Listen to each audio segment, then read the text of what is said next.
അങ്ങനെ ഞങ്ങൾ കാത്തിരുന്ന ഞങ്ങളുടെ ദിവസത്തെ സ്കൂളിലെ ഞങ്ങളുടെ ചങ്ക് ഫ്രണ്ട്സ് എല്ലാവരും കൂടി ഞങ്ങൾ വൈക്കത്തുള്ള കളത്തിൽ ലേക്ക് റിസോർട്ടിലേക്കാണ് ഇന്ന് ഞങ്ങളുടെ യാത്ര. 6 മാസത്തിന് ശേഷമുള്ള ഞങ്ങളുടെ രണ്ടാമത്തെ ട്രിപ്പ്. എൻ്റെ വീട്ടിൽ എൻ്റെ ഹസ്ബൻഡ് ലോങ്ങിൽ പോയതുകൊണ്ട് മൂത്താളെ എൻ്റെ വീട്ടിൽ നിർത്തി ഇളയവനെ ഞാൻ എൻ്റെ കൂടെയും കൂട്ടി ഇന്ദിര ചേച്ചിയോട് ടാറ്റയൊക്കെ പറഞ്ഞ് ഞങ്ങൾ പോണേ. ഇവിടെ അടുത്തുള്ള സെൻറ്റ് ആൻ്റണീസ് ചർച്ചിൽ എൻ്റെ ഫ്രണ്ട്സ് വന്ന് വെയിറ്റ് ചെയ്യും. അവരെല്ലാവരെയും കൂടി ഞങ്ങൾ നേരിട്ട് അവിടെ നിന്ന് ഊബർ വിളിച്ച് വൈക്കത്തേക്ക് പോകും. ഒരു 10:30-11 മണിക്കാണ് ഞങ്ങളിവിടെ നിന്ന് പോണത് കേട്ടോ. നേരത്തെ അവിടെ 1 മണിക്കൂർ കൊണ്ട് ഞങ്ങളവിടെ എത്തി. 2 മണിക്കാണ് ചെക്ക് ഇൻ പറഞ്ഞേക്കണത്. റിസോർട്ടിൻ്റെ എൻട്രൻസിലെത്തിയപ്പോൾ തന്നെ മനം നിറഞ്ഞ്, കാരണം കണ്ടപ്പോൾ തന്നെ മനസ്സിലായി ഇത് അടിപൊളി സ്ഥലമാണെന്ന്. നേരെ ഞങ്ങളുടെ കാറിൽ തന്നെ ഇരുന്ന് റിസപ്ഷനിലേക്ക് പോയി.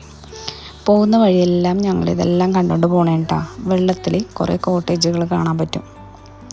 ബോട്ടിംഗ് ഉണ്ട്, ഫിഷിംഗ് ഉണ്ട്, സൈക്ലിംഗ് ഉണ്ട്, അങ്ങനെ കുറേ ആക്ടിവിറ്റീസ് ഉണ്ട്. ഞങ്ങൾ നേരെ റിസപ്ഷനിൽ ചെന്നു. കുറച്ച് നേരത്തെയാണ് ഞങ്ങളവിടെ ചെന്നേക്കണത്. ഞങ്ങൾക്ക് അവിടെ ലഞ്ച് ഉണ്ടായിരുന്നു. ഞങ്ങളൊരു 10 മിനിറ്റ് വെൽക്കം ഡ്രിങ്കൊക്കെ കഴിച്ച് ഞങ്ങളവിടെ ബാക്കി ഫ്രണ്ട്സിന് വേണ്ടി അവിടെ വെയിറ്റ് ചെയ്തു. കുറച്ച് നേരം ഞങ്ങളവിടെ ഇരുന്നിട്ട് ഞങ്ങൾ പുറത്തൊക്കെ ഒന്ന് റൗണ്ട് അടിച്ചായിരുന്നു. എന്തായാലും കുറച്ചും കൂടി മുന്നോട്ട് പോയി എല്ലായിടത്തും ഞാൻ കണ്ട്. എനിക്ക് ഭയങ്കര ഇഷ്ടപ്പെട്ടേ.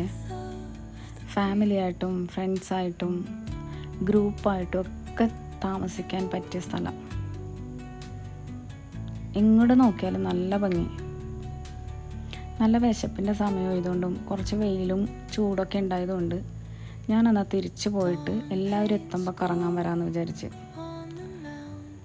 പൊതുവെ എല്ലായിടത്തും ചൂടാണല്ലോ. ഫ്രണ്ട്സ് എല്ലാം വന്നു. ഞങ്ങൾ അവരായിട്ട് ബോട്ടിൻ്റെ ഉള്ളിൽ കയറി. അപ്പോഴത്തേക്കും അവർ റൂമൊക്കെ സെറ്റായെന്ന് പറഞ്ഞേ. ഞങ്ങളങ്ങനെ റൂമൊക്കെ ചെക്ക് ചെയ്യാൻ വേണ്ടി പോയി. ഇങ്ങനെയാണ് കേട്ടോ റൂമൊക്കെ കിടക്കണത്. ഞങ്ങൾ ഓരോ റൂം തുറന്ന് നോക്കി. ഇഷ്ടപ്പെട്ടു. എല്ലാം നല്ല വൃത്തിയായിട്ട് തന്നെ കിടക്കുന്നുണ്ട്. അങ്ങനെ ഓരോ മുറിയിലും എല്ലാം നല്ല വൃത്തിയായി തന്നെ കാണാൻ പറ്റി.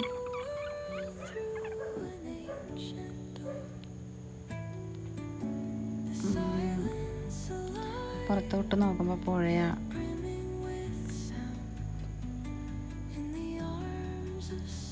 അങ്ങനെ ഇരിക്കുമ്പോൾ ബാക്കി എല്ലാവരും എത്തിയിട്ടാ. എല്ലാവരും ഭയങ്കര ത്രില്ലടിച്ചിരിക്കണേ.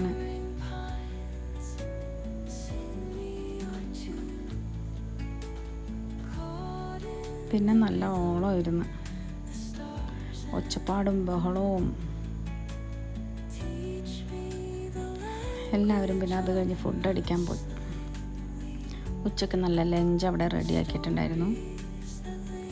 ഞങ്ങൾ പോയി ചൈനീസും നാടൻ ഫുഡും ഒക്കെ ഉണ്ടായിരുന്നു. എല്ലാവരും ഇഷ്ടമുള്ള പോലെയൊക്കെ ഫുഡ് കഴിച്ചു. ലഞ്ചിന് ശേഷം ഞങ്ങൾ ഒരു ബർത്ത്ഡേ സെലിബ്രേഷൻ നടത്തി. അതിനുശേഷം ഞങ്ങൾ ബോട്ടിൻ്റെ മുകളിൽ വന്നിരുന്ന് കാറ്റൊക്കെ കൊണ്ട് പാട്ടൊക്കെ പാടി ആ സമയം ബോട്ടിങ്ങും നടക്കുകയായിരുന്നു കേട്ടോ. അടിപൊളിയായിരുന്നു. എന്തായാലും എല്ലാവരും നന്നായിട്ട് എൻജോയ് ചെയ്തു. വളരെ മനോഹരമായ കാഴ്ചകളാണ് ബോട്ടിങ്ങിൻ്റെ ഇടയിലുണ്ടായത്. സൂപ്പറാണ്. വരാത്ത ആരെങ്കിലും ഉണ്ടെങ്കിൽ ഒന്ന് ജസ്റ്റ് ട്രൈ ചെയ്യണം, നല്ലതായിരിക്കും. അതും പിള്ളേർ ഗ്യാങ് ഉണ്ടെങ്കിൽ വളരെ രസമായിരിക്കും.